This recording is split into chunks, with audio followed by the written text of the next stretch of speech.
Have you ever sat down and thought to yourself, I wonder what the 11 aspects of a liberal democracy are? Me neither! Here are the 11 aspects of a liberal democracy. The first aspect is an unbiased media. An unbiased media is a media that does not hold any biases. Hard to wrap your head around? Let me explain. The media will not present their information favoring certain ideology. They'll only present the facts. This provides the public with a reliable source that doesn't skew results in voting on issues. Need an example of an unbiased media? Check out this real clip from the evening news.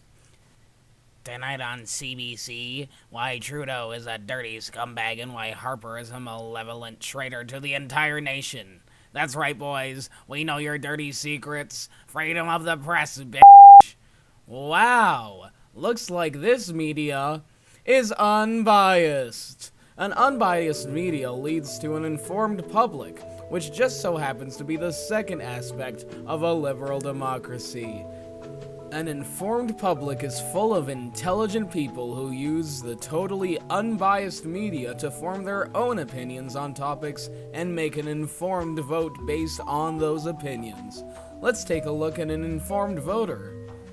Trudeau may be a dirty scumbag, but at least he didn't betray the entire nation like Harper. I'm voting liberal.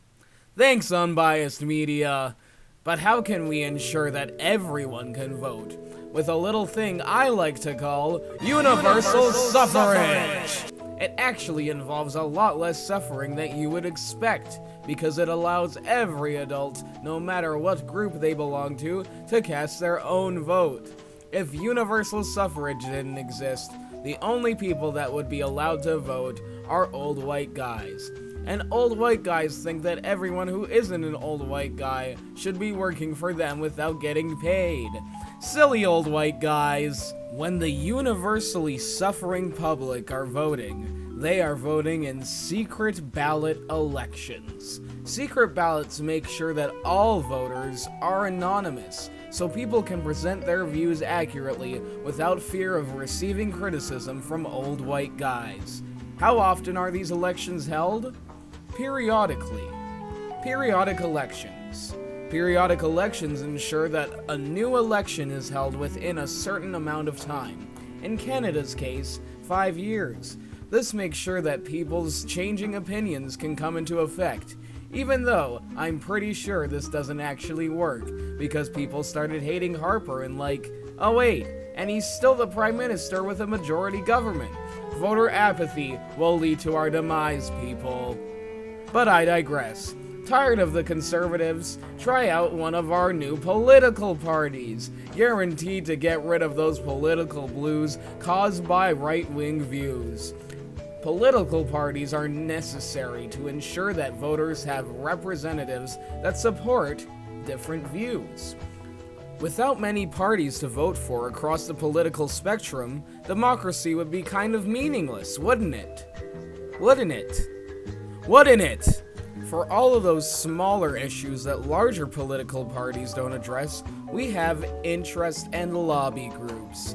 Interest and lobby groups focus on very specific issues, usually considering minority groups, and try to apply direct pressure on politicians to make them consider these groups when passing or blocking laws. In a liberal democracy, the entire country has to be fairly and equally represented. This is called fair and equal representation. It makes sure that no region is underrepresented or overrepresented. It's all fair and equal. Fair and equal. Oh yeah. Imagine an old lady beating you with her handbag. That's called power of the purse. Now imagine that all spending money lies in the hands of people only elected by the public, so that money spent on political issues and bills represents the views of the general public. This is also called power of the purse. Moving on, we have the judicial branch. Imagine a political figure who thought they could do anything because they were a politician and they make the rules. they would be wrong. Because the Supreme Court doesn't care if you're a political figure. They'll nail an MP pocketing taxpayer money faster than you can say, fair trial under the Constitution. With the idea of the judicial branch, politicians are generally scared into running honest operations. Generally. And finally, we have a little thing that North America is famous for. And that little thing is...